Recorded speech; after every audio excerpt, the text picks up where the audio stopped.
കൂട്ടുകാരെ, ജൂലൈ 3 ദുഃഖ്രാന തിരുനാൾ, വിശുദ്ധ തോമാസ് ശ്ലീഹായുടെ ഓർമ്മ തിരുനാൾ. ഉദ്ധിതനായ ക്രിസ്തുവിന്റെ ആണിപ്പഴുതിലേക്ക് തന്റെ വിരലുകൾ ഇടാതെ താൻ വിശ്വസിക്കുകയില്ലെന്ന വാശിക്ക് മുൻപിൽ ഈശോ പോലും തോൽവി സമ്മതിച്ച തോമാസ് ശ്ലീഹ ഭാരതത്തിന്റെ അപ്പസ്തോലൻ.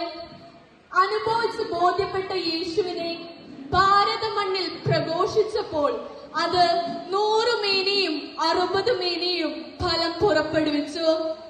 തോമാസ് ശ്ലീഹ കേരളത്തിൽ സ്ഥാപിച്ച കൊടുങ്ങല്ലൂർ, പാലയൂർ, കോക്കമംഗലം, കോട്ടക്കാവ്, നിരണം, നിലയ്ക്കൽ, കൊല്ലം, തിരുവിതാംകോട് എന്നീ 7 പള്ളികളാണ് ഭാരതത്തിലെ വിശ്വാസത്തിന്റെ പിള്ളത്തൊട്ടിൽ.